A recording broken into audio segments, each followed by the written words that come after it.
ប្រទេសថៃត្រៀមរៀបចំការបោះឆ្នោតជ្រើសតាំងអ្នកតំណាងរាស្ត្រឡើងវិញនៅថ្ងៃទី8ខែកុម្ភៈឆ្នាំ2026ខាងមុខនេះបើយោងតាមការបញ្ជាក់របស់គណៈកម្មការរៀបចំការបោះឆ្នោតនៅក្នុងសេចក្តីប្រកាសរបស់ខ្លួន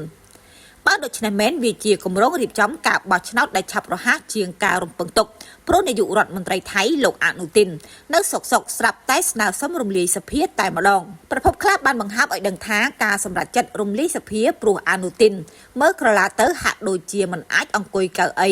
នាយករដ្ឋមន្ត្រីបានតទៅទៀតទេបន្ទាប់ពីគណៈបកប្រជាជនបានដើរចេញពីសម្ព័ន្ធភាពនយោបាយសូមរំលឹកថយក្រោយបន្តិចថាលោកអនុទិនសប្តាហ៍ថ្ងៃនេះជារដ្ឋាភិបាលសម្លេងភាគតិចតែប៉ុណ្ណោះ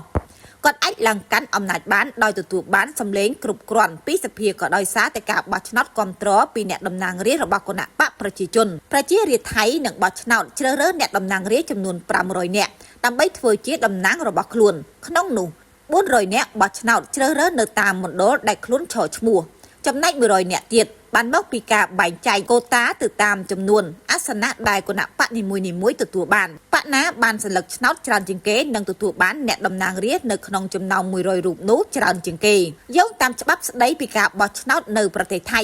គណៈបកនយោបាយនីមួយៗមានសិទ្ធិស្នើបេក្ខភាពរបស់ខ្លួនរហូតដល់3រូបទៅគណៈកម្មការរៀបចំការបោះឆ្នោតចាប់តាំងពីប្រទេសថៃរៀបចំការបោះឆ្នោតឆ្នាំ2023លោកអនុទិនជានាយករដ្ឋមន្ត្រីទី3របស់ប្រទេសនេះនៅក្នុងលក្ខខណ្ឌព្រមព្រៀងរវាងលោកអនុទិននិងគណៈបកប្រជាជនកាលពីខែកញ្ញាលោកសន្យារំលាយរដ្ឋសភានៅចុងខែមករានិងសន្យាធ្វើវិសោធនកម្មរដ្ឋធម្មនុញ្ញជាថ្នូរត្រឡប់មកវិញអ្នកតំណាងរាស្ត្ររបស់គណៈបកប្រជាជនយល់ព្រមបោះឆ្នោតឲ្យគាត់ធ្វើជានាយករដ្ឋមន្ត្រីអ្នកណាឡើងធ្វើជានាយករដ្ឋមន្ត្រីថ្មីមិនទាន់ដឹងនៅឡើយនោះទេលទ្ធផលស្ទង់មតិបង្ហាញថាគណៈបកប្រជាជនកំពុងមានប្រជាប្រិយភាពខ្ពស់ជាងគេប៉ុន្តែនៅក្នុងប្រព័ន្ធនយោបាយថៃគណៈបកណាឈ្នះឆ្នោតមិនសំខាន់ទេសំខាន់ត្រូវរកឲ្យបានសម្លេងគ្រប់គ្រងគ្រប់ចំនួនពីអ្នកតំណាងរាស្ត្រមែនតែនទៅគណៈបកឈ្នះឆ្នោតច្រើនតែមិនសូវបានឡើងកាន់អំណាចជាក់ស្ដែងកាលពីពេលបោះឆ្នោតក្នុងឆ្នាំ2019គណៈបកភឿថៃទទួលបានអាសនៈច្រើនជាងគេប៉ុន្តែអ្នកធ្វើជានាយករដ្ឋមន្ត្រីគឺលោកប្រយុទ្ធច័ន្ទអូចាមកពីគណៈបកផាឡាំងប្រឆារ៉ាត់ក្រោយមកនៅក្នុងការបោះឆ្នោតក្នុងឆ្នាំ2023គណៈបកឈ្មោះទៅមុខ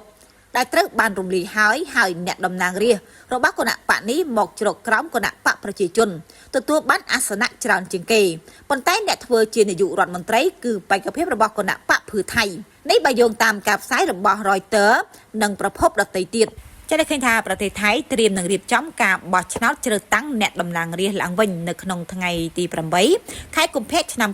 2026ខាងមុខនេះចា៎នេះបើយោងតាមការបញ្ជាក់របស់គណៈកម្មការរៀបចំការបោះឆ្នោតនៅក្នុងសេចក្តីប្រកាសរបស់ខ្លួន